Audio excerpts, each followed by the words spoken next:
You ask Tiger to solve. This deals with linear equations with one unknown. The final result is A equals 36. Let's solve it step by step. Group all constants on the right side of the equation. Add 11 to both sides.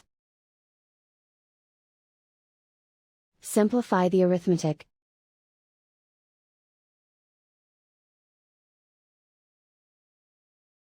Isolate the A. Multiply both sides by 2. Group like terms. Multiply the coefficients. Simplify the fraction. Simplify the arithmetic. And so the final result is A equals 36.